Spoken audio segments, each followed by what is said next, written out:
Specialised hospital যাওয়ার পথে ৬ বছরের শিশু জাবির ইব্রাহিম ৫ আগস্ট পরিবারের সঙ্গে লং মার্চে গিয়ে বাবার হাত ধরে থাকা অবস্থায় উত্তরায় গুলিবিদ্ধ হয়ে মারা যান শিশুটি। সবাই যখন মিছিল করছিল ও তখন উই ওয়ান্ট জাস্টিস বলছিল। চোখে মুখে হতাশার ছাপ। জাবিরের কথা বলতেই ছলছল করে পানি গড়ায় দু চোখে। কোলহারা সন্তানের কথা মনে করে চোখ বেয়ে গড়িয়ে গড়িয়ে পড়ছে পানি। এ আর কেউ নয়, বলছিলাম জুলাই আন্দোলনে শহীদ শিশু জাবির ইব্রাহিমের মা রোকেয়ার বেগমের কথা। ৩ ভাই বোনের মধ্যে সবার ছোট ছিল জাবির।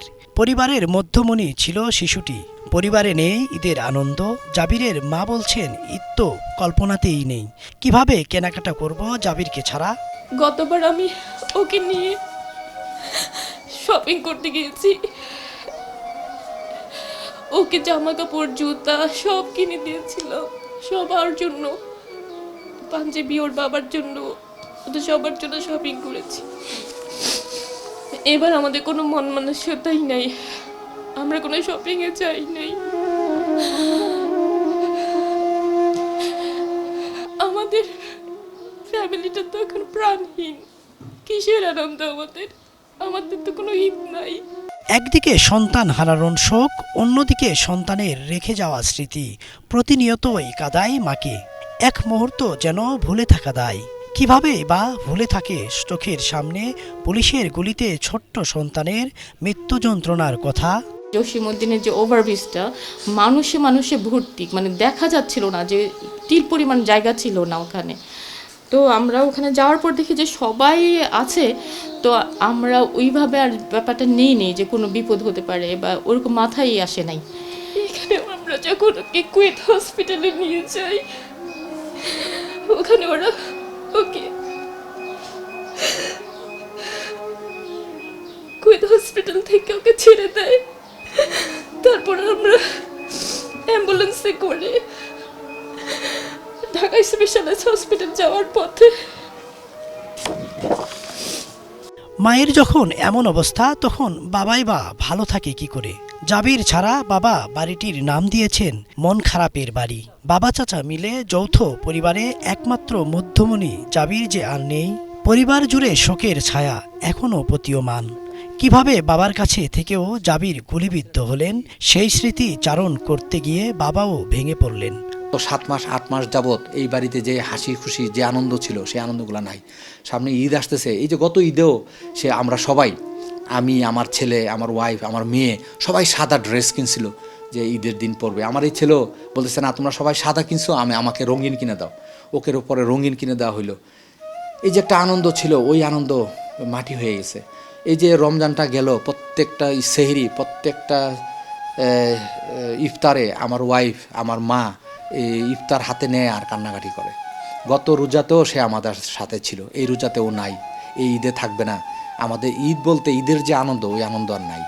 আসলে সবারই মন খারাপ। মনে হয় এই বাড়িটাই যেন কেমন একটা মন খারাপের বাড়ি হয়ে গেছে। এদিকে আরেক শহীদ মেহেদীর মা মাহমুদা খাতুন, পরিবারের একমাত্র কর্মক্ষম সন্তান। জুলাই আন্দোলনে নিহত শহীদ সাংবাদিক মেহেদী হাসানকে হারিয়ে পথে বসার উপক্রম।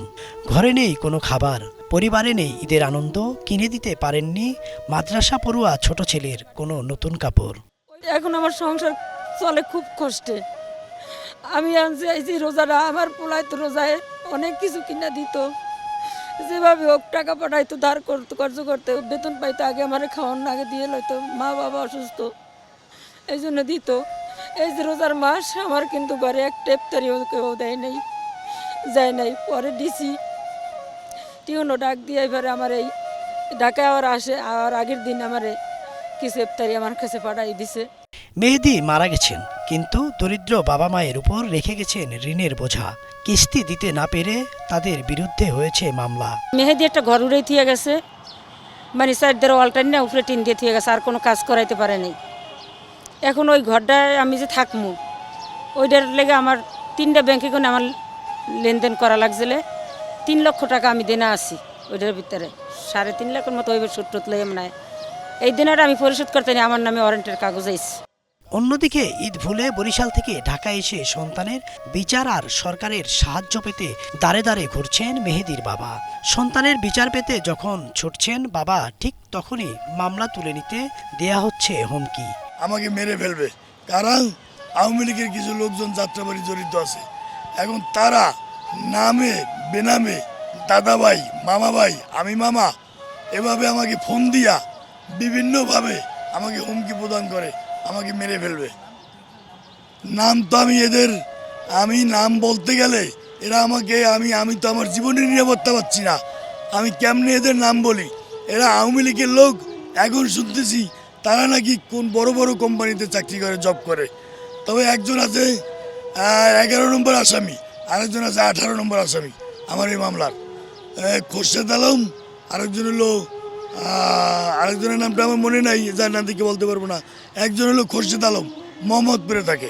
শুধু জাবির মেহেদীর পরিবারে নয়, জুলাই আন্দোলনে নিহত কারো পরিবারেই নেই ঈদের আনন্দ। আবার মেহেদীর মতো দরিদ্র পরিবারে নেমে এসেছে হতাশা। নিদারুণ কষ্টে কেউ কেউ করছেন দিন পার। ইদ্রিস আলম, বাংলা ভিশন, ঢাকা।